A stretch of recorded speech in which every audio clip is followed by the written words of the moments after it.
Акындардын форматы журналисттерден өзгөчөрөөк да. Күчтүү месседж эме болгондо ушул күч менен эмес билим аркылуу жетсек болот деп биз өз кыялдарыбызга жетсек болот. Баарын топтоп алып турган, оптом алып барып турган эженин коробусуна киргизип бердик да.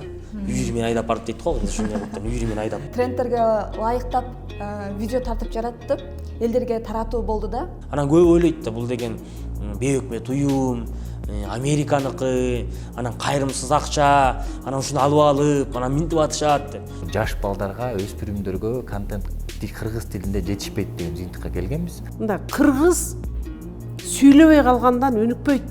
Жана акындардын кийинүү стилинен баштап, ойлонуусуна чейин баардыгы кайрадан бир реинкарнация болгондой, переформат болгондой болуп, акындарыбыз таптакыр башка жакшы жакка өзгөрө башташты. Блогер болго деген жөнөкөй эле адамдар келди да, ошо блогер болобуз дегенде. Анан мен ойлойм, бул ушундай Гапар Мадаминов агайдай болгон адамдардын аркасынан ушу Кыргызстанда өнүгүү болот. Укмуш нерселерди алып чыктык да ал жерденчи. Эко стакан деп коюшат да. Бул деген эко стакан, анткени бул деген кагаздан жазылып атпайбы депчи. Бирок ал эко тырмакчанын ичинде да. Азиз сүйлөсө токтото албай калам, мына кошолбой калам. Сүрөтпөлөп отурган. Азаттыктан окутпучу элегем, азаттыгы да жок калабызбы деп коркуп атабыз, каяктан окуйбуз билбейбиз. Кыргызстанда Интерньюз уюму 20 жылдан ашуун иштеп келген. Бул арада өлкөдө көптөгөн долбоорлор ишке ашырылган. Интерньюз уюму дүйнө жүзүндө сапаттуу, көз карандысыз журналистиканы өнүктүрүүгө багытталган 100дөн ашуун өлкөдө иш алып барган. Биз бүгүн ушул Кыргызстандагы Интерньюз уюмунун ишмердүүлүгүн талкууламакчыбыз. Студияда конокто Максуда Айтиева, билим айтыш долбоорунун жетекчиси, Нарынбек Сариев, грант менеджер Интерньюз уюмунда, ошондой эле Азиз Биймырза уулу, Кыргыз улуттук манас академиясынын президенти жана блогер бул долбоордун катышуучусу Сезим Алмазбекова. Саламатсыздарбы? Келип бергениңиздер үчүн чоң рахмат. Биринчи эле суроону Максуда эжебизге бергим келип атат. Ошо билим айтыш долбоору негизи эле ар бир долбоорду мындай көрсөткүчтөрүн өлчөгөндө, сапаттуу, сандуу көрсөткүчтөрдү өлчөгөндө, индикаторлор менен өчүүнү учурда билим айтыш долбоорунун эң мыкты долбоорлордун катарына кошконун айтып жүргөнүңүз эсимде. Ушул долбоор кантип башталып калды, кандай жыйынтыктарды алып келди, коомго тийгизген таасири боюнча айта кетесизби? Бул долбоордун башталып калышы мен ушу кичинекейимден эле мага сиңген да. Менин оюмда бул акындар, төкмө акындар бул чыныгы контент жаратуучулар деп тааныган. Анан Интерньюзда иштеп жүрүп мен сунуштадым кесиптештерим. Ушулар менен иштешпейликпи? Биринчиден медиа сабаттуулук боюнча берелик. Анан ошол эле нерсени акындар өзүнүн форматына салып элге жеткирсе, ал деген жеткилүүрөөк болот депчи. Ошону менен башталып кетти. Иштедик, жакшы иштедик. Иштеп атабыз. Акындар менен 3 жыл иштедиңиздер. Ооба, дагы деле иштеп атабыз. Анан акындар деген ошол фейкти кантип тааныш керек, жалган маалыматты кантип аныктаганга болот деген сыяктуу темаларды, кыз келиндерге карата зордук зомбулук темаларын аларга биринчи тренинг өткөрүлүп, ошол боюнча айтып берсеңиз, окутууларда. Өзүм барып катышып калбадымбы? Фейк эмне, факт эмне, мнение эмне экендерин факт менен пикирдин айырмасын билип калышты. Анан бир 7ден контент чыгарышкан, ошону өзүнүн деңгээлинде өзүнүн көрөрмандарына жеткирүү. Анткени акын бул өзү контент жаратуучу болгон үчүн ал өзү биринчиден мындай бир критический мышлениясы болуш керек. Сынчыл өзү фейкти өзү ажырата билиш керек. Бул нерсе булардын кесибине өтө маанилүү болгон үчүн бул долбоор иштеп да кетти, аларга керектүү да болду. Анан ошол эле учурда акындар өздөрү запросторун беришти. Бизге мону берсеңер, адабият боюнча, тарых боюнча, кыргызстануу боюнча өздөрүнүн кандай бир талаптарын, муктаждыктарын айтышты. Анан долбоор ошону менен кетти. Жакшы эле иштеп атабыз, буюрса. Анан менторлук кылып ошо эксперттер тандалган боюнча да айтып кетсеңиздер, ошо кайсы эксперттер тартылды, кандай критерийлер менен? Ал жерде биринчиден төкмөлүк өнөрдүн кандайдыр бир китепке жазылбай калган тарыхын, китепке жазылбай калган наркын, өзгөчөлүктөрүн боюна сиңирип алып жүргөн киши катары биз Түгөлбай агайды сурандык, келип биз менен иштешип берсеңиздер деп. Анан экинчиден акындардын форматы журналисттерден өзгөчөрөөк да. Булар концептуалдык деңгээлде кандайдыр бир багыт көрсөтүүчү контенттерди жаратса, буларга жарашат. Булардын негизи акындар ошол ролду аткарып келген. Ошон үчүн стратегиялык ой жүгүртүү боюнча биз коомдук ишмер Амин Касеновди чакырдык. Ошол эле учурда Кыргызстануу боюнча Мелис Мураталиевди чакырганбыз. Анан алардын катарында сиз Асель, сен өзүң биз менен ошол медиа сабаттуулук боюнча иштешип жүрдүң. Айтор күнүмдүк турмушта өзүнүн чыгармачылыгында биздин төкмө акындар кесилишпей турган адамдарды чакырдык. Өзү кесиле баары бир күн болсо бир күн жолугам дейбиз. Жолукпай калышы мүмкүн болгон билимди алып жүргөн кишилерди чакырганга аракет кылдык да. Анан ошол акындар менен иштешип жүрүп эле манасчылар дагы кошулуп калды орто жолдон. Манасчыларга дагы ушу медиа сабаттуулук жаатында Кыргызстануу код, кыргыздардын коддору туурасында дагы окутуулар өткөрүлдү. Ошол манасчылар кантип кошулуп калды, ошол боюнча айтып берсеңиз. Манасчыларды биздин долбоорго кошулуп калган ушу Азикем жакшы айтып берет. Азиканда деген Манас театрынын директору болуп калды. Биз долбоорду баштагандан кийин 3-4 айдан кийин ачылды Манас театры. Бирок бизде иштеп жүргөн, биздин долбоордо жүргөн акындардын баардыгы Манас театрынын кызматкери болуп калды. Ошону менен Азиз менен тыгыз байланышып калдык. Анан манасчылар кантип келген ушул жакшы билет. Эже айткандай, Манас театры ачылып калды президенттин эмилгеси менен. Анан иш көп, тапшырма көп, үстөккө босток. Ошол учурларда коомдук абалда дагы түрдүү пикирлер жүрүп аткан учурлар болуп, өзүңүздөр билесиздер. Биздин чек аралар такталып, Өзбекстан менен такталып аткан учурлар болуп калды. Бир канча болоттун жеке жана маселелер чыгып калды. Коомдо акындар тренд болуп аткан учур болчу да. Анан мамлекет айлыктардын баарын коюп берди дагы биздин Манас театрына, манасчылардын театрына алып келип төкмө акындарды кошту. Кошкондон төкмө акындар туруп эле бир күн жок болуп кетишет. Жакшыраак иштеп көрүлүп атып эле жок болуп кетишет. Анан чогултуп туруп айтты: "Эмне кыласыңар? Каяктасыңар? Эмне жоксуңар?" Биз сабагыбыз бар. "Эмне болгон сабак?" Ушундай. Мен мурда кийин билем. Интернеттен окуп жүргөндөрдүн баардыгын. Бирок айтышпайт, суранышпайт, таң калдым да. Анан мен бир күн барайын анда эжеге айтып койгула дедим. Анан барсам акындардын баары жана мектептегидей болуп туруп, парталарга отуруп алып, мольберттер менен, плакаттар менен сүрөт тартып, ойлорун бир күн кайнап атат да. Анан артына барып отурдум мен дагы. Биздин театрда иштебеген дагы акындар. Ал жерде Оштон, Баткенден бери келген. Аймактагы акындар да келип сабакка катышат экен. Бүт ушул аксакалдарыбыздан бери баш болуп отуруп, кадимкидей иштеп, мына жандуу процессти көрдүм да. Жакты. Анан жакты мага. Анан мен дагы тиги болгон ачуум бардым, мурдун учуна жип алып баргам. Анан жагып калгандан кийин унчукпай туруп кеттим. Анан байкап жүрдүм. 2 айдан ашыгыраак 3 айга чейин байкап жүрдүм. Жана акындардын кийинүү стилинен баштап, ойлонуусуна чейин баардыгы кайрадан бир реинкарнация болгондой, переформат болгондой болуп, акындарыбыз таптакыр башка жакшы жакка өзгөрө башташты. Жүрүм турумдары, дүйнө таанымы, ойлогондору, сүйлөөлөрү баардыгында өсүштү байкай алдым да. Анан байкаган Чыңгыз Байканда кожошул биздин зам болчу, театрда директор болмосо, Чыңгыз Байкан айтты: "Нелерди окутат, айтып берсеңиз" десем, "Мондайларды окутат, бизге мондай тапшырмаларды берет" деп тапшырмаларын айтып баштады. Мамлекет кое албай атат ал тапшырмаларды. Ошондой эле иш, ошондой эле процесс, бирок ошондой нерселерди кыла албайт жана кызыктыра албайт. Анан мен методикасын кызыга баштадым да, кандай кылат десем, көрсө жана көчмө жыйындар болот экен, көлдүн жээгине, тоонун койнунда ат мингизип алып, айтор түрдүү нерселер кызыктырат экен. Анан мен мага да жага баштады. Мен ошонун ичинде болгум келе баштады. Анан өзүңөр кетип калсаң ыңгайсыз да. Себеби бул театр мурда манасчылар үчүн ачылган. Анан мен бардым эжеге барып, "Эже" дедим, "Биз бир мекеменин ичинде акындар, дастанчылар, манасчылар чогуу иштейбиз. Анан туруп эле жума сайын булар деген мондой жактарга барат экен. Тем более булардын жазган ырларына, терме санаттарына гонорар төлөп берет экенсиз.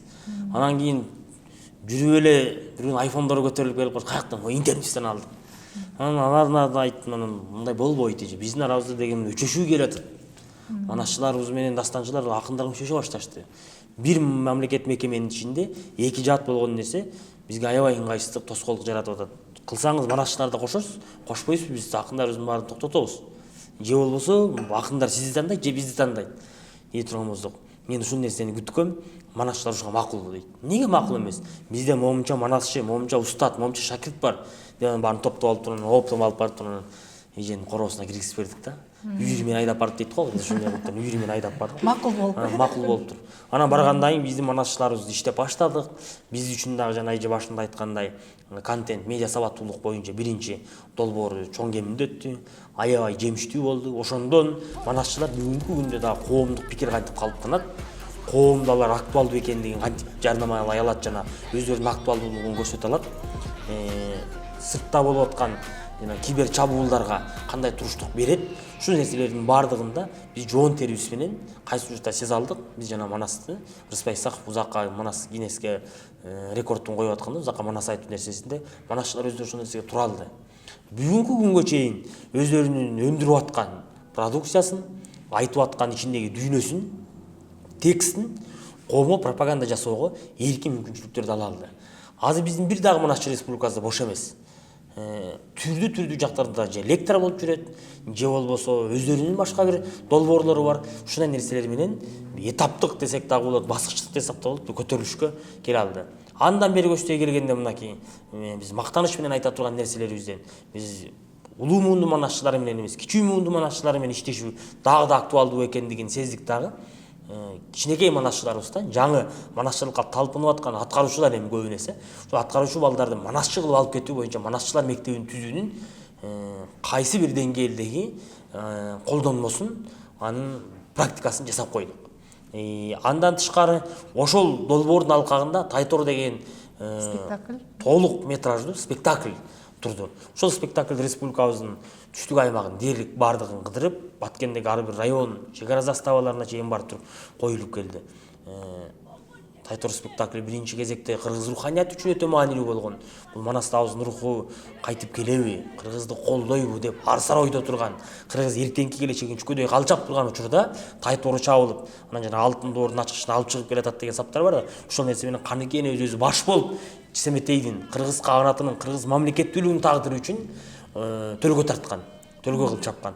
Ошол Тайтордун биз балдарыбыз, манасчылардын келечеги эртең, манасчылыктын сапары канчалык деңгээлде болуп берет деп туруп, биз балдарды салдык эле. Балдар аябай жакшы, жогорку деңгээлде чаап келе жатат. Бул спектакльди көргөндөрдүн асты Кыргыз Республикасынын баатыры Медеткан Шеримкулов атабыз баш болуп, манас изилдөөчүлөр, академиктерибиз Абдуллажан Амантурович, илимдин докторлору тарыхчы Сулайман Гайыпов, Кыяс Молдокасымовдардын баардыгы, мамлекеттик катчыбыз Сүйүн Сапарбеков биринчи презентациясы спектаклдин премьерасында Ошто өткөндө ушул жерге чейин барып берип, көздөрүнөн жаш кылгырып манасчыларыбыз менен сүйлөп беришкен.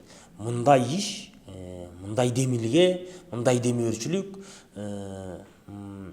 мындай бир тарыхый бурулуш жаш манасчылар арасында биринчи жолу дыңды бузду. Андан тышкары билим айтыштын айтыштарында коомдо болуп аткан кандай гана кырдаал болсун, оңу дагы, терси дагы биздин акындар дайым айтат. Бир акындын соо болсо тили жагы бүтүн элинде айтылат, муңу зары дейт. Бирок биз айрым учурларда деген жетектелип,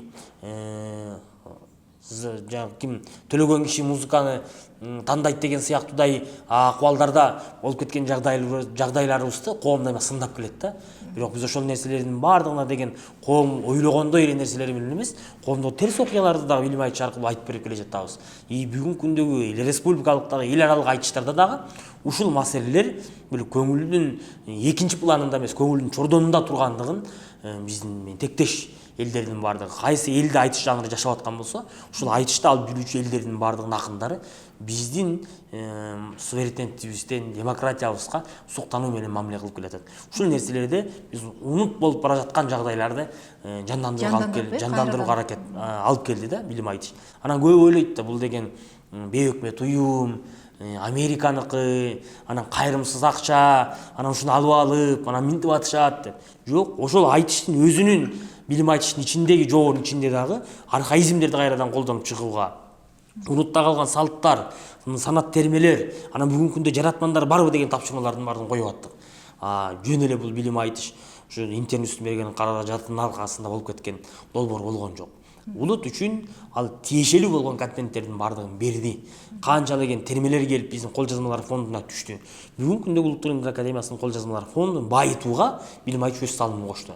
Андан тышкары биз учур адабияты бүгүнкү күндө калып калды, учур адабияты айтылбайт, учур адабиятында эмне болду дегенде биз учур адабиятына дагы билим айтыш жемишин берди. Кантип берди дегенде, каалайбызбы, каалабайбызбы, Баткенде чек арада болгон окуя аны биз тарыхка баасын берет. канчалык деңгээлде болгондугун. Ошого карата Баткен баатырлары жөнүндө термени билим айтыш долбоору жасап өткөрдү.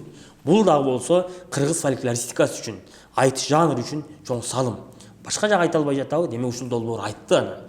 Кайсын акын айтты деген маселеде анын мазмуну, анын мааниси ал экинчи пландагы портреттик изилдөөлөрдө айтыла турган нерселер. Бирок ушул тематикалык айтыштарыбызда, баалуулуктарыбызда биздин билим айтыш өзүнүн кыска аралыктын ичинде 3 жылдын ичинде чоң жемишин берген сыймыктуу долбоорлордун бирине айланды.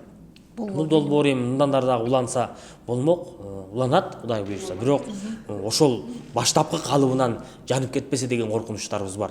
Себеби биздин астыбызда деген жана Тайтордон тышкары манашчылар менен башталган долбоор болуп атпайбы? Ушул манашчылар мектебин калыптандырып алсак деген жакшы оюбуз бар да. Себеби элдин руханиятын, элдин элдүүлүгүн, иденттүүлүгүн алып келе жаткан носительдери булар манашчылар. Манашчы кайсы устуканды жеп атканын билбей калышы мүмкүн эртеңки күндөрдө. Бүгүн бул трагедия эмес, бирок эртең трагедияга айланып калышы мүмкүн. Бирөө айтат да, эт маселесинен көтөрүлбөй койдуң. Ал эт эмес, ал элдин менталитети, элди башка элден айырмалап турган нерселер да. Чучуктун түрлөрү жөнүндө биз айта беребиз. Ушул нерселердин баардыгын носитель билиши керек. Ошол нерсенин баардыгын биздин манашчылар мектеби, биздин жана интернет калып барган манашчы балдарыбыз окуп атышкан эле. Муну мындан ары алып кетүү. Ооба. Сөзүңүздү бөлүп койдум, себеби эфир чектелүү. Негизи эле ошол билим айтыш долбоорунун акындарга, манасчыларга тийгизген чоң таасири, анын аркасы менен коомчулукка, аудиторияга алган билимин ырга салып ырдаган акындар, ошондон кийин алардын рейтинги да өстү деп уккам. Ошол акындар менен мен сөйлөшкөндө катталуучулардын да биз анын баардыгын көрүп алабыз жана чакырышып, Инстаграмдагы, Фейсбуктагы пикирлер менен, анан просмотрлар менен, көрүмдүүлүгү менен, анан албетте алардын катталуучулары менен көрө алабыз да. Анан рейтинг канчалык чыгып аткандыгын бар Инстаграм, Фейсбук өзү көрсөтүп атпайбы? Дагы бир нерсе, бул долбоор башка жагында кандай сындарга кабылды билбейм. Бирок биздин театрдын ачылышында урматтуу президент Садыр Нуркожоевич өзүнүн текстинде, тезисинде эл аралык ушундай ири уюмдар менен иштешип аткандыгы үчүн биздин бүгүнкү күндөгү коомубуздагы манасчы жана төкмө акындар деген текст тезиси турат. Аны интернеттагы өзү да көрдү болуш керек. Мамлекет биздин айрыкча өнөр адамдарынын, манасчы жана төкмө акындардын интернет менен иштешүүсүнө эч кандай тоскоолдук дагы берген жок, тескерисинче колдоосун гана билдирип турду. Ал боюнча Маданият министрлиги дагы өзүнүн пикирлерин интернет максат эжеге билдирип келишкен. Биз каалайбыз, бүгүн дагы күтөбүз жана үмүттөнөбүз. Бул долбоор Кудай урса кайрадан да уланат деп. Бул интернеттин ишмердүүлүгү аябай чоң болгон, көп тармакта иш алып барган. Анын ичинен медиа продакшн студиялар менен иштешкен, журналисттер менен иштешкен. Ошондой эле бир эң жакшы чоң долбоорлордун бири бул кино тасмасы, кино жаатында дагы иш алып барган болчу. Асак жана Акыркы сабак, Агай деген тасмалар дагы коомчулукта көптөгөн көрүүчүлөрдүн жүрөгүнөн орун алган болчу. Биз бүгүн студияга ошо Руслан Акын режиссерду чакырган элек, келе албай калды. Руслан Акын менен түздөн түз иштешкен Нарынбек Сариев, грант менеджер. Кантип сиз айтып берсеңиз, кантип ошол сериалдарды тартуу идеясы келип калды, кантип тарттыңыздар, кандай биз көрбөгөн дагы кандай жакшы жыйынтыктарды алып келди ушул боюнча? Биринчиден бул биз интерньюста ушундай өзүбүз контент чыгарганга жардам берген өзүбүздүн конкурсубуз бар да. Ошо жыл сайын өткөрүлөт. Анан ошол ага чейин биз жана N-вектордун исследованиян караганда ошол жаш балдарга, өспүрүмдөргө контент кыргыз тилинде жетишпейт деген жыйынтыкка келгенбиз. Анан биздин фокус ошол ушундай бир долбоор келип калса колдойлу деп атканбыз. Анан ошол жылы биздин атактуу режиссер Руслан Акын бизге тапшырып калды, заявкасын берип. Анан идея дароо эле жакты баарыбызга. Анан ошол жылы колдоо көрсөтөлү деп чечтик. Бул чечим туура болгондугун кийин убакыт көргөздү. Бул сериал Нарын шаарында тартылды, Нарын областында. Анан эң баягы мунун күчтүү месседж эме болгондо ушу күч менен эмес, билим аркылуу жетсек болот деп. Кыялдарыбызга жетсек болот, максаттарыбызга жетсек болот депчи.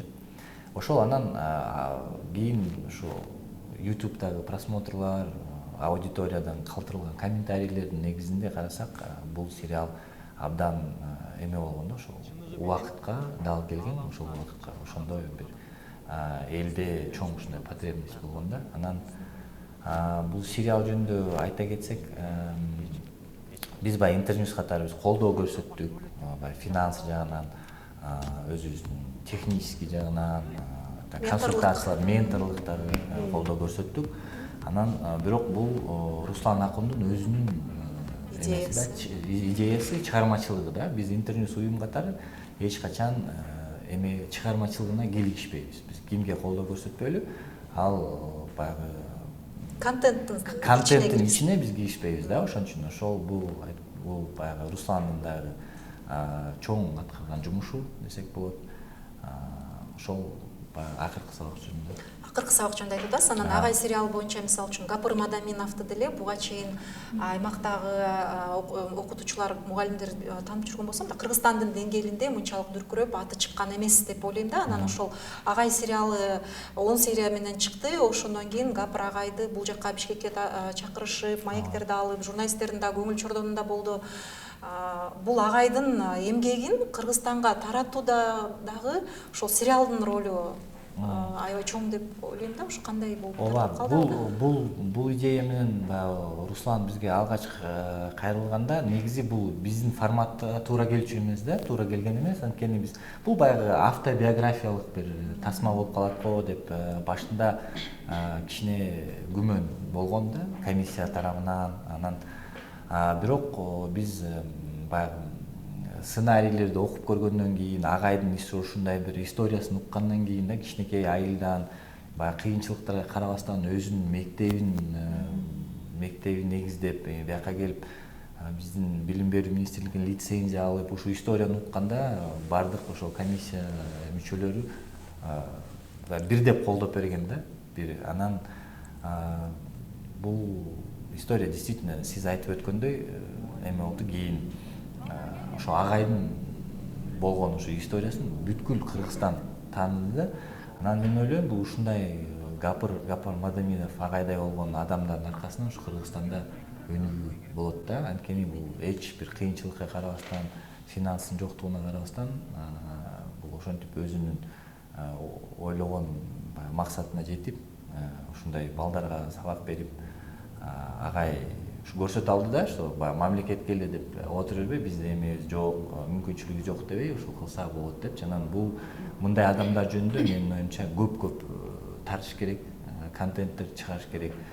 Ушундай историяларды айтып Кыргызстан көрүш керек да, анан үлгү алыш керек. Билимге басым жасаган аябай жакшы. Ооба, биздин ушу 2 сериал тең билимге басым жасалды. Анан акыркы сабак жөнүндө кичине айта кетсем, биринчиден эме болду, статистикага кичине келсек, нарында туризм өстү. Ошондон кийин эми биз айта албайбыз баягы түз ушундай таасир эттиби деп, бирок ошонун бирге эсептеттеринен көрсөткүчтөрү, динамика. Анан кийин нарында англисче окуткан, компьютер окуткан жана тренинг центрдин баары толуп калыптыр да.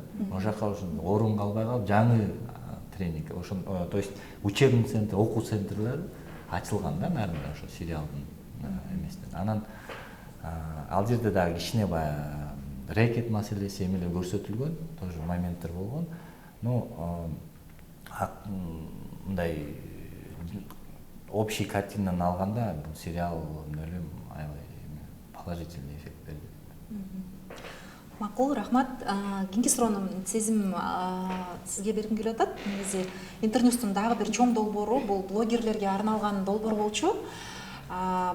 Жаш тапталып келаткан, биз азыр мисалы көрүп атпайбызбы, жашоодо блогерлердин жоопкерчилиги бул чоң маселе. Анткени алар айткан сөзүнө бирөөнү жарнамалап атса дагы, ошол жоопкерчиликти, ушу мыйзамга каршы келбейби, анын аркасында кандай жоопкерчилик бар, анын аркасынан адамдарга терс таасирин тийгизип калбайбы деген маселе мындай кабыргасынан коюлуп калып атпайбы? Анан ошол нерсени эске алып, чоң аудиториясы бар адамдар жоопкерчиликти чоң экенин сезиш үчүн ошо блогер бол деген бир чоң тармакты алып барышты. Жаш тапталып келаткан блогерлерге кантип сапаттуу контент жазаш керек, кандай болгондо мыйзамга каршы келбейт, сүйлөгөн сөзүң, жасаган контенттиң, анан 230тан ашуун сапаттуу контент жаралыптыр ушул долбоордун жыйынтыгы менен. Анан 4 миллиондон ашуун көрүүлөр болгон экен да. Ал жерде тема климаттын өзгөрүшү, аялдарга болгон зомбулукту алдын алуу, экология темасында, маданият темасындагы ар кандай видеолор жасаган экен. Ошо Сезим Алмазбек кызы блогер бул долбоордун катышуучусу, экинчи катышуучу, активдүү катышуучу деп сизде айтышты. Анан бул долбоорго кантип катышып калдыңыз, кандай таасирлендиңиз, кандай өзгөрдүңүз ушул долбоордун алкагында, долбоордон кийин? Чоң рахмат. Биз мен блогер бол 2-нин жана блогер бол лабораториясынын эки проектинин тең катышуучусумун. Биринчи бул блогер бол 2 болгондо ал жака контент жаратам дегендер, блогер болом деген каалоосу бар адамдар катышкан. Жаштар ар кандай региондордон келип катышкан, студенттер да катышкан. Ал блогер бол 2-нин максаты ошол блогер болом деген, видео тартам, контент жаратам деген адамдарга медиа сабаттуулугун жогорулатып, кандай туура тартыш керек, бир контент жаратуу үчүн кандай маалыматтарды топтош керек, кайсыл жактан топтош керек, ошол топтогон маалыматты жөнөкөй адамдарга түшүнүктүү болуш үчүн кандай жөнөкөй тилде бериш керек, кандай подход менен видео тартса ошол көбүнчө кыргыз тилдүү адамдарга түшүнүктүү болот. Ошону максат кылышкан.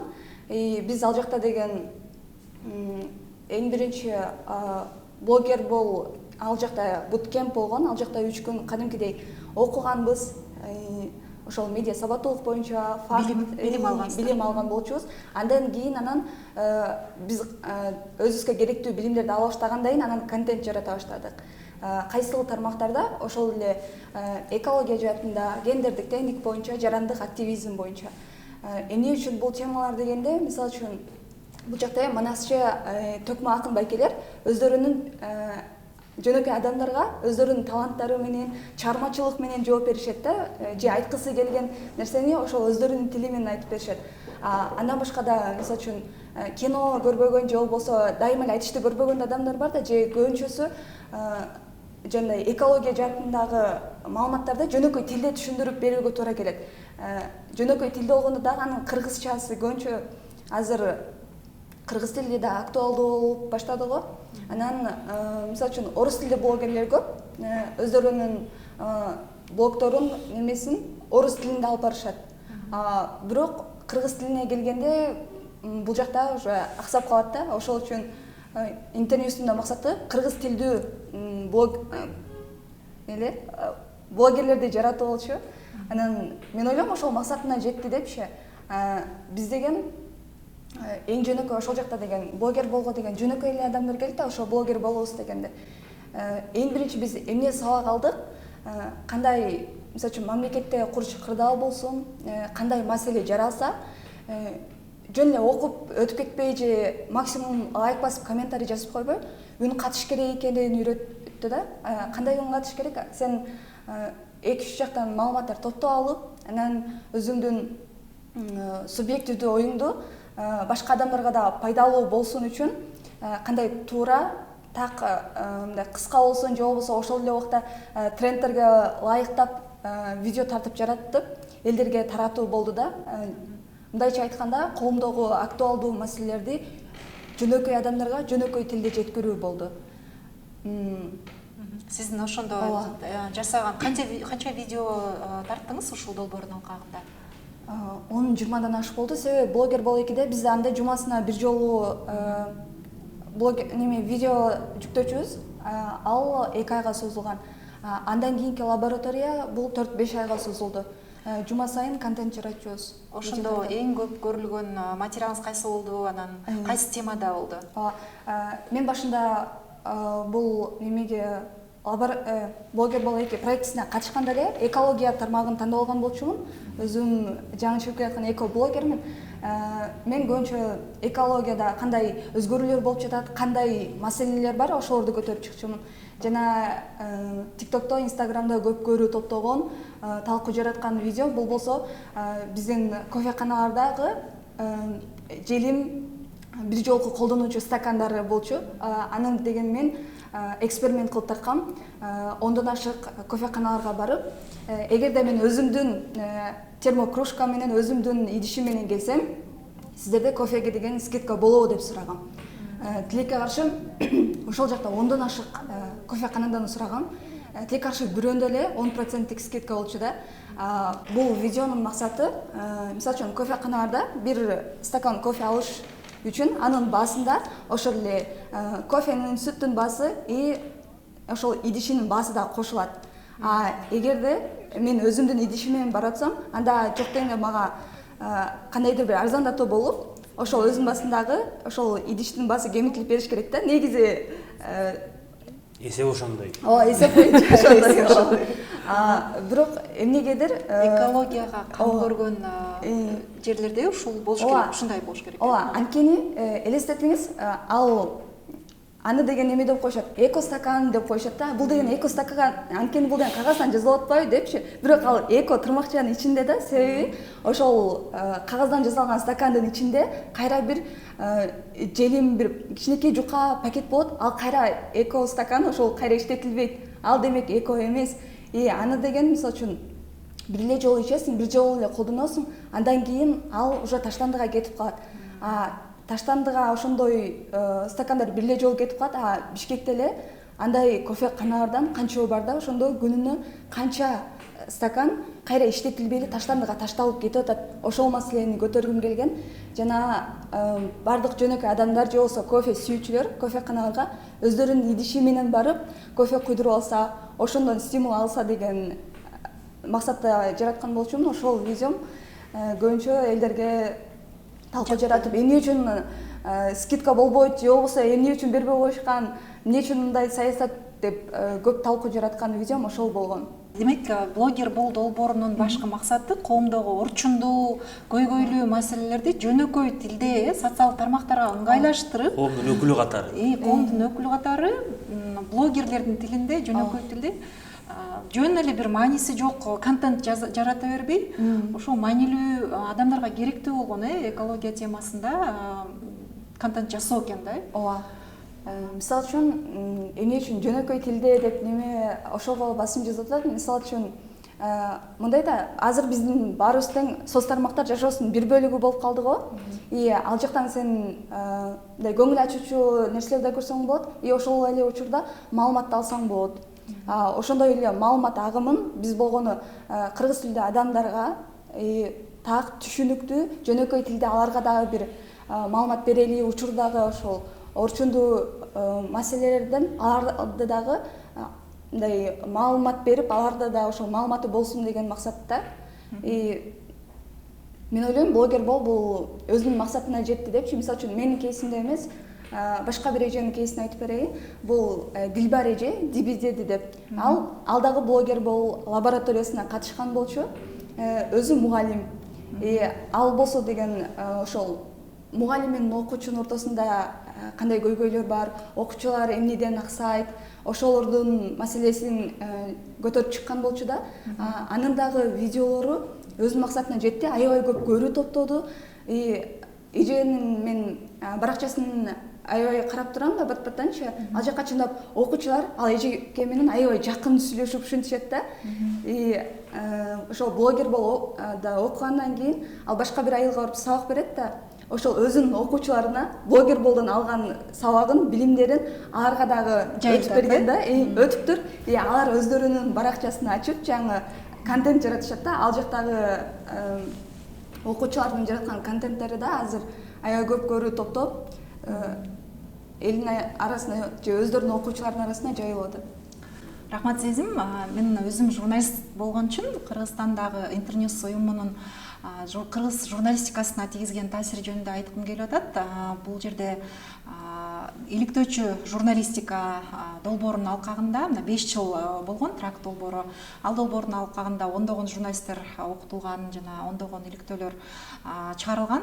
Бул иликтөөлөр жасоодо Кыргызстанга ошо Украина, Молдова, Россиядан эксперттер тартылып келип, эл аралык стандарттар боюнча иликтөө жанрын кандай кылып өнүктүрүш керек, кандай кылып жасаш керек, дүйнөлүк стандарттарга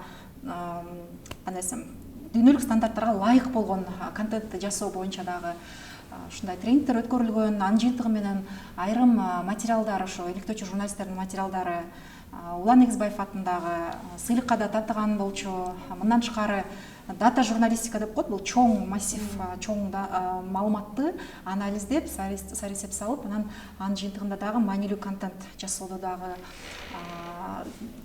ушулдай тармак журналистиканын дагы бир жанры бул дата журналистика. Андан тышкары медиа сын деген жанрды түптөөдө, андан ары өнүктүрүүдө дагы чоң салымын кошту. Медиа сын деген биз мисалы журналисттер өзүбүздүн жасаган контентибизге өзүбүз сарисеп сала бербейбиз да. Айрым учурларда болуп калат, журналисттер этикадан чыгып кеткен учурлар болуп калат. Ошол учурда өзүбүздү тизгиндеп, кесиптештерге айтып, же болбосо кесиптештердин бир жакшы жасаган материалдарын анализден өткөрүп, ошол боюнча дагы иш алып барып, ондогон медиа критиктер окутуудан өтүп, анда дагы эл аралык эксперттер тартылып, ушул контентти кандай жасаш керек, анан 200дөн ашуун материал даярдалган бул долбоордун алкагында. Мындан тышкары журналисттерди шыктандыруучу умтулуу улуттук сыйлыгы да өткөрүлүп турчу. Жыл сайын журналисттерге шык берчү, аларга мотивация берчү эң жакшы журналисттик материалдар, адамдардын таасирине түздөн түз, адамдардын жашоосуна түздөн түз таасир эткен материалдар дагы сыйланып турар эле. Бул дагы бир нече жыл бою өткөрүлгөн. Ушул умтулуу сыйлыгы жылдын жыйынтыгын өткөрчү да, мындайча айтканда. Мындан тышкары медиа индустрия тармагында иштеген, медиа топто бул жана реклама жаатында иштегендер, продакшн студиялар, компаниялар, негизи эле маалымат менен иштеген көп адистердин башын бириктирген чоң иш-чара болчу. Ал иш-чарада дагы эл аралык эксперттер кандай трендтер болуп атат медиа индустрияда, кандай эл аралык жаңылыктар болуп атат, ошондой эксперттер тартылып келип, бир тажрыйба алмашып, пикир алышып, ушундай да иш-чараларды өткөргөн. Пандемияга чейин өткөрүлдү, андан кийин пандемиядан кийин бир жолу өткөрүлдү. Акыркы медиа топтогу ошо төкмө акындар да тартылды. Төкмө акындар дагы аралашып калды, себеби ошо билим айтыш долбоору башталып калган болчу. Төкмө акындар менен рэперлер коллаборация чыгарма чыгарып алып чыгышкан. Баян акын, Баян менен Баястан.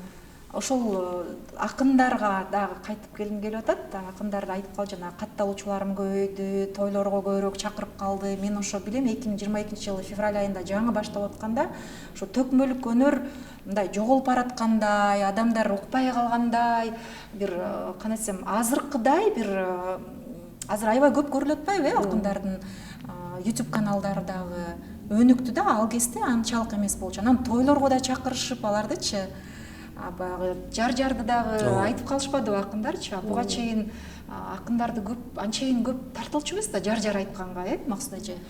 Мен эми кандай десем, однозначно айтыш кыйын да, акындардын YouTube'да же тойлордо популярдуу болуп кетишине канчалык деңгээлде билим айтыш салым кошту деп ал жак таризинен карагым келбейт. Анткени заман, коом өзгөрүп атат, алар өнүкмөк, өнүгүп деле келатышат. Мен башка нерсени көңүл бургум келет да. Контент мейкер катары акындар менен биз эсептешишибиз керек. Буларга биз деген чоң үмүт артышыбыз керек. Жана булардын өз алдынча контент мейкер болуп кетишине бардык мүмкүнчүлүктөрдү түзүшүбүз керек. Бул бир. Экинчиден билим айтыш деп өзүнүн немесин айтып атканда, биз өмүр бою билим алып келебиз го. Өмүр бою билим алып келебиз. Бул өзгөчө бир кандайдыр бир касиет берилген балдар, кыздарыбыз келе атат. Алардын негизги вазыйфасы менин түшүнүгүмдө бул өзүнүн замандашына кандайдыр бир ойду, пасылды жеткирүү вазыйфасы менен келет да. Булар өмүр бою ошону издеп өтүшөт. Ал кухняда экөө айтышып аткан жерде чыгышы мүмкүн, чоң айтыштарда чыгышы мүмкүн. Ошон үчүн соц тармакта булардын активный болушу өтө маанилүү. Негизги оюн балким ошол чоң публикада эмес, сахна артында айтылышы мүмкүн. Экинчиден акындардын билиминин артылышына, бүгүнкү билгенден эртең билгени көбүрөөк болушуна коом кызыктар болуш керек. Коом аны колдош керек, ошого шарт түзүш керек. Биз ошондо жакшы коом боло алабыз, биз өнүгө алабыз да. Мына интернеттин долбоорлорун айтып атпайбызбы азырчы? Бул чет элдик каржылоо менен ишке ашырылган нерселер болуп атат. Эмне үчүн биз өзүбүз каржылай албайбыз? Если биз ушундай жакшы долбоорлорду жасай алсак, жакшы жыйынтыктарга келе алсак, анда эмне үчүн Биз өзүбүздү каржылай албайбыз да. Каржылаш керек, жасаш керек. Себеби болгону мисалы акындар менен иштеген бир немесин айтып берейин да. Бир акын келди 2023-жылы. Бүгүн 25-жыл. Биз ошол биз менен иштеш баштагандан баштап бүгүнкү күнгө чейинки траекториясын карайбыз да. Жеке өсүүсү, динамикасы. Максуда кечеги, бүгүнкү, эртеңки дегендей эле динамикасында башка бир акындар менен салыштырып эмес. Ал эми манасчылар менен окуганда, иштегенибизде биз 9-10 жаштагы балдарды алдык дагы алар менен манас дүйнөсүн тааныйбыз, иштейбиз деп ойлогонбуз да. Жок, биз совсем башка реальностька туш келдик да. Биз ал балдарды адам катары калыптанышына иштеш керек экендигин, алар ошого муктаж экендигин, манасчынын мектеби комплекстүү подход болуш керек экенине биз ынандык да. Эми биз мектепти түзүп кое албасак дагы программасын кандайдыр бир базаларын иштеп чыктык. Аны биртке аракет кылсак жоң эле окуу программасын иштеп чыгарып койсо болот. Себеп ден соолугуна кам көрүү, анын психологиясына кам көрүү, баланын калыптанышына, ошол манас дүйнөсү менен бүгүнкү өзүнүн жашоосун айкалыштыра билүү, манастын кайсы баалуулуктарды муну күчтүү кыла алат. Балдар биздин көз алдыбызда өстү да. Тайтору бул кандай десем, биз үчүн жаңылык, биз үчүн чоң ачылыш болду. Биз интерньюс өзүбүз чоң ачылыш кылдык. Ошол эле гендердик саясат, ошол эле укук, адам укугу, ошол эле демократиялык башкаруу принциптери, мунун баардыгы мындай Каныкейдин Тайторунун мен манас окуган эмесмин, бул мактанарлык нерсе эмес, эми чын да, окуган эмесмин, Азизди манасын толук билбейм мисалы. Бирок бир эле Каныкейдин Тайторунун чалышын алганда, аны спектакль кылбош үчүн биз деген 100 жолу кайрадан окуп, кыскартып, узартып, эметип отуруп сценарий жазылды да. Самат Көчүрбаев ошондо ментор болду. Самат Көчүрбаев редакциялады. Окумуш нерселерди алып чыктык да ал жерденчи. И спектаклдин өзүнүн жүрүшүндө дагы мындай залда отурган эл дагы бир дагы мындай кайдыгер караган адам көргөн жокмун мен. Залда ары бери басып, семичке чаккан киши көргөн жокмун мен. Ушунчалык кошо Тайторун чалышы. Мен өзүмчө Тайторун бул кичинекей балдарды окуттук да. 1,5 жыл иштедик, анан 1,5 жылдын ичинде биз айтып аткан мектеп жолу манасчыларга эмне бере алды, эмнеси менен өзгөртө алды, ошону көрсөтүш үчүн жасалган перформанс болчу. Ошол Тайторунун чабылышы алынган үчүн ал жактан биз совсем өтө чоң билимдерди, өтө чоң нерселерди ачып алдык дагы.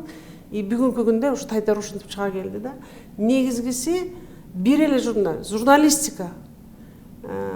Асыл сен айтып атканда, журналистика дагы өтө маанилүү. Биз мындай кыргыз сүйлөбөй калгандан өнүкпөйт. Ийирип олтуруп, түз кеңешип, ачык айтып, биз ушундай калкпыз да, биз өнүгүүбүз үчүн бул керек нерсе. Бирөө үчүн эмес, кыргыз үчүн керек нерсе. Экинчиден, жөнөкөй журналист эле эмес, журналистика мындай, традиционный журналистика эмес, мына кино тартуу. Ошол эле спектакльдерди коюу, ошол эле манас дүйнөсүн кайра алып чыгуу, акындардын өнөрү аркылуу контенттерди жасоо. Мына азыркы жаштар, бизди түшүнбөгөн жаштар бири-бирин түшүнөт. Тип эле TikTok тартып койсо бири-бирин түшүнө беришет. Бизге аны түшүндүрүш керек. Булар дагы өзүнчө мүмкүнчүлүк алып атышат да. Мунун баардыгы бүгүн кыргызга керек, кыргыздын өнүгүүсүнө керек, кыргыз ушуну өнүктүрүш керек.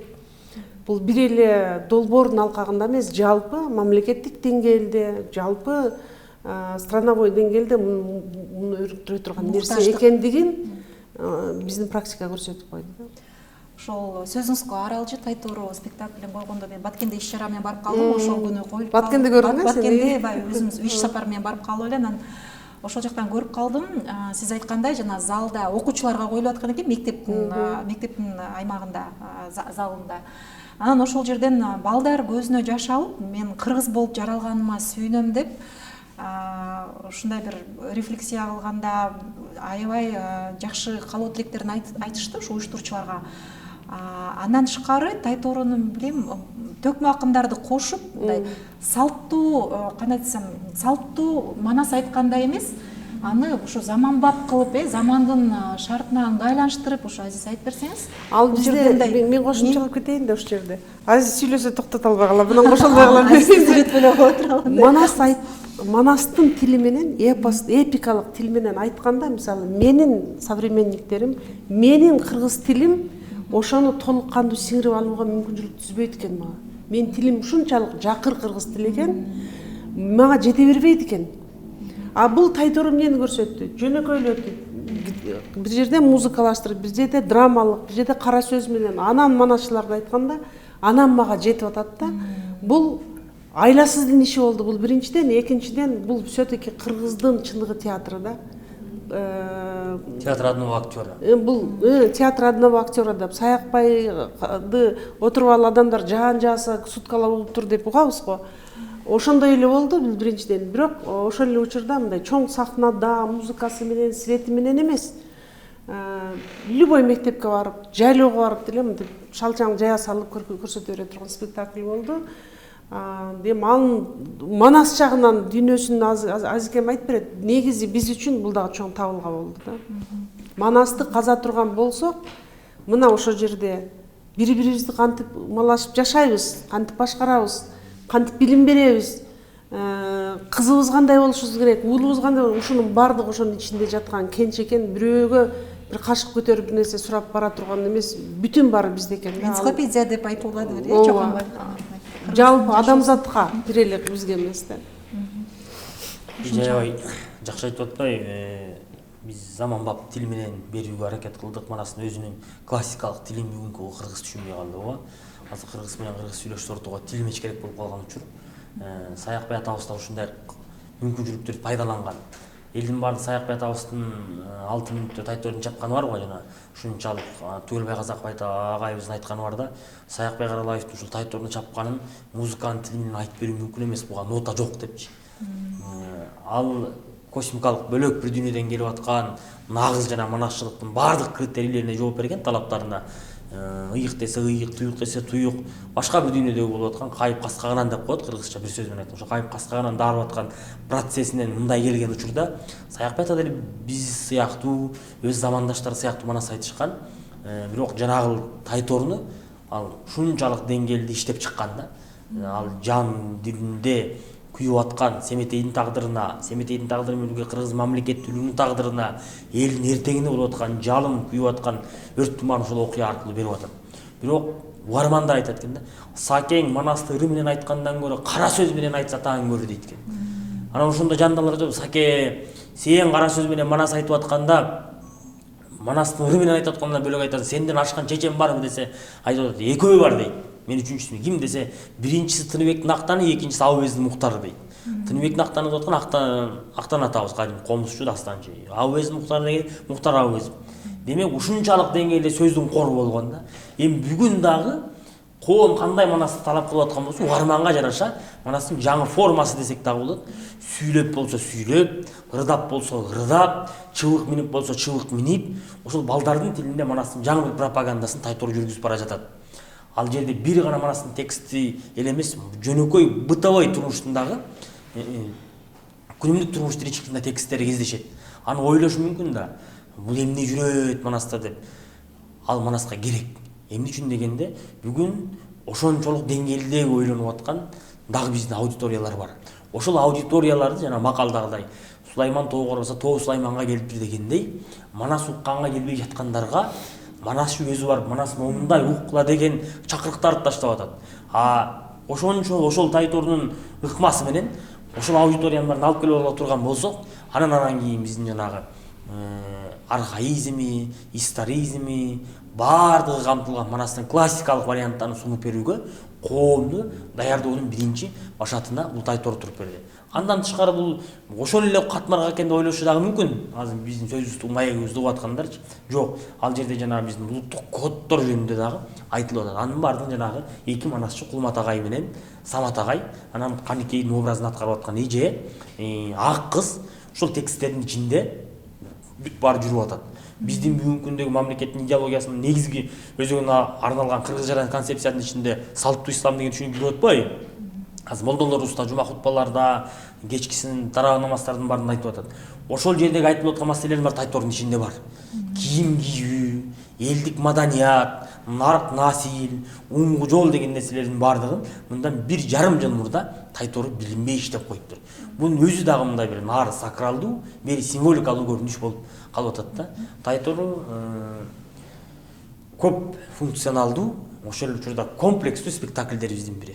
Ошол Тайторунун эпос бүтүндөй эпостун ичинен Тайторуну алып чыккандагы бир жөнү бар деп айткансыздар. Себеби деген ал жерде канкей мындай символдор менен ойногонсуздар да, канкей деген Тайторуну чаап жанагындай төлгө салат да, төлгө салып бул жерде Кыргызстандын дагы мындай ош кыш дүйнө алмашып аткан учурда Кыргызстандын дагы келечегине мындай төлгө салгандай үмүттөчү.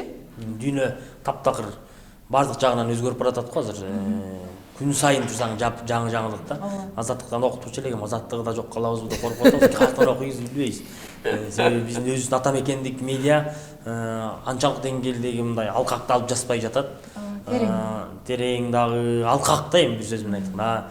Биздин алкагыбызды ошону окуп деп таң калып койгон биздин ойлочубузду, биздин чыгармачылыкты жайылтуунун жолун жана жобосун кандай багытта жазыш керектигин ушундан дайыма өз анализ жасачубуз. Эми азыр ал дагы ким билет эмне болуп баратат. Ушул жактан алганда жана сиз айтып аткан сурооңуздагыдай Кыргызстан өзү кайсы жакка багыт алат, концовка кандай болот деген нерсеге биз аябай жакшы ниет менен бүтүргөнбүз. Бүгүнкү мамлекеттин өздөрүнүн статистикасы, мамлекет берип атпайбы статистиканы.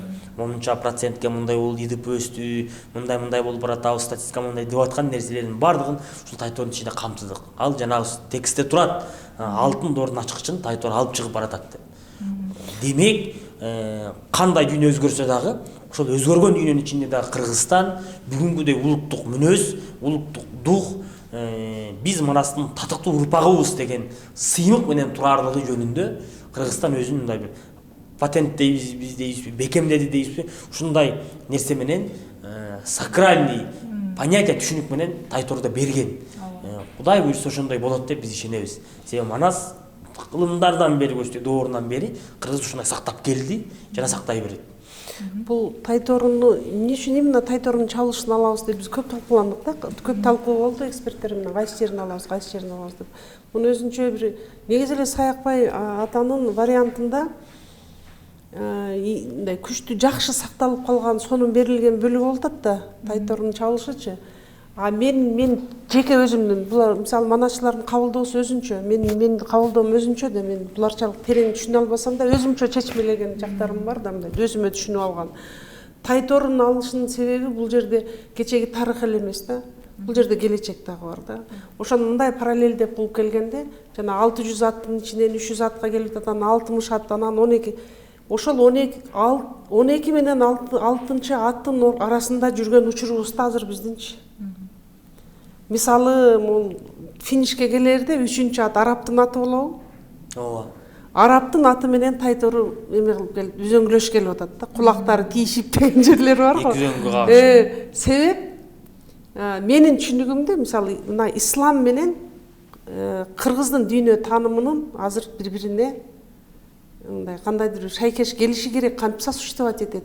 Бул вопрос будущего. Мына 3-чү ат. Андан кийин өткөндө Индустун аты менен келет абы? Индиян. Ал жерде эмне бар? Индияда билесиңер, духовность да. Духовность күчтүү.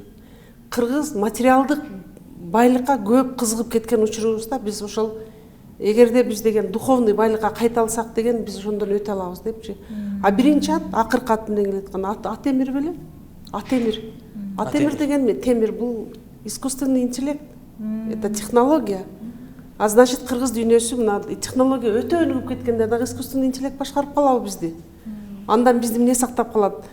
Значит, ушул жакта экен деп, бул мен негизи өзүмө түшүнгөн нерсем да. Манастанууда? Демек, бул келечектин историясы болгон. Это история бизге жардам берет өзүбүздү таап алдыга. Манастанууда жалаң символдор менен. Ооба. Кулманбек агай менен Сулайман агайлардын, Абдуллажан агайлардын изилдөөлөрү бар да. Ушул изилдөөлөрдүн Манас таанымынын калыптанышы жана өнүгүшү деген докторлук чоң диссертациялар, монументалдык эмгектер бар. Ошол монументалдык эмгектердин ичинде кандидаттык иштер бар. Параграфтар бар бүтүндөй. Манас эпосу жана ыйык сандар деген. Эмне үчүн 643? Эмне үчүн 60? эмне үчүн 40 же 50 ватт эмес, эмне үчүн 30, эмне үчүн 15 эмес, эмне үчүн 12, эмне үчүн 7 же 4 эмес, эмне үчүн 3, анан эмне үчүн 1. Ушул өзү жанагы Манас эпосунда ыйыксандар деп турган айтылып аткан эмгектин основасы Тайтордун жана чуркап келаткандагы улам секирип берип келаткандай көрүнүп атпайбы? Кайнын бышылдап бүдүрүп салган ушул жерлердин баарын алып келип аткандыгынан кабар берет бир. Экинчиден, ал жердеги Нымыркай жатат, Семетей. Семетей 12 жашта балтыр эти тол элек, баатыр чагы боло элек, атасы Манас экенин биле элек, жери талас экенин биле элек, эли кыргыз экендигин биле элек. Анын душманы ким экенин, атам деген Исмайыл жат экенин биле элек, жездем деген Манас ат экенин биле элек дегендей биле элек балага кыргыздын духу жана Тайтордун дүүртү аркылуу келатат, ат дүүртү. Эпоха бүтүндөй бир доордун аманатын жүктөгөн жатат. А биздин ошо ойноп аткан балдардын эң көп басымдуу бөлүгү жана 2 Манас айтып берип аткан жомокто Семетей болуп ойношот алар. Алар Манас ойношкон жок да, Семетей болуп ойношот. Демек ошол балдар эртең Кудай буйруса кыргыздын келечеги өсүп келе жаткан мууну акыркы сабакта фильмдегидей болуп туруп рекетчилиги жок, билимдүү, агай фильмдеги айтылып аткан негизги өзөктүү маселе сыяктуу устат шакирттик мектеп, мамлекеттин аманатты өткөрүп берүү сыяктуу, Манас Семетей Сейтек арасында атабалы үчөө бири-бирин көргөн эмес, бирок ортодогу Зулпукор кылыч менен калкан өтүп келатпайбы? Ошол сыяктуу могу элдин эгемендүүлүгү жөнүндө түшүнүктөрдүн баары Тайтордун ичинде турат. Ишмердүүлүктүн эң негизги өзөгү максаты бул долбоор жеткен жана актап аткан, жемишин берип аткан долбоор да. Баса биз Тайтордун коебуз дагы. Май айында Бишкекте бир 10 күн коюлат. Анан Чүй, Талас, Нарын областарына. эми пландаштырып атасыздар, жакшы. Буга чейин бир нече шаарда коюлуп келген, Разаков, Нурбек менен Азизге койсоң, булар отчет берип жүргөн кишилер да бул Баткен менен Оштун бүтүн райондорунда коюлду деп жүрүшөт. Бүтүн райондорунда кое алган жокпуз. Кара Сууга коюлду, Ноокатка коюлду, Кадамжай, Айдаркен, анан Разаков менен Баткенге коюлду. Анан Бишкек Ош. Анан Бишкек Ош коюлду. Бирок мен ойлойм бул ар бир айылга барып коюла турган. Ооба, ар бир кыргызга керек, кыргыз муктаж болуп турган. Ооба. Эми видеосун тартып эле YouTubeга коюп койдук, бирок видеону көрүп отурсаң, залда спектакльде жандуу көрүп отурганга жетпейт экен ощущение. Өзүнчө кызык алды. Анын деле мындай таасири аябай күчтүү да спектакльдин. Анан Нарынбек мырза сизге суроо бергим келип атат.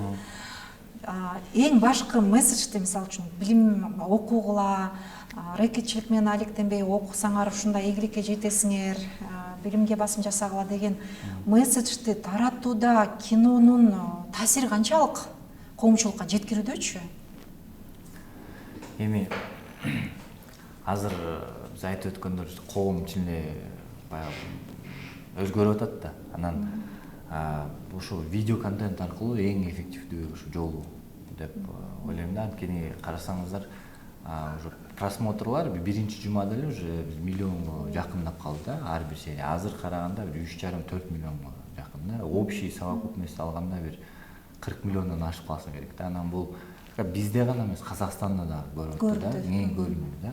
Анан бул эмени билдирет да, что биздин коом ушундай суусап калгандай да, ушундай контентке ушундай баары эле баягы эме боло бербейчи, баары эле баягындай шан шөкөт, тамаша боло бербей, уже бул ойлондурган, кичине элди баягы акылга чакыра турган, анализ жасай турган ушундай контентке коомдо бир чоң ушундай бир потребность бар экенин көрсөтүп турат да. Анан мен ойлойм бул эң эффективдүү жол биздин жана жаш муунга жеткенге да, ушул видео контент аркылуу.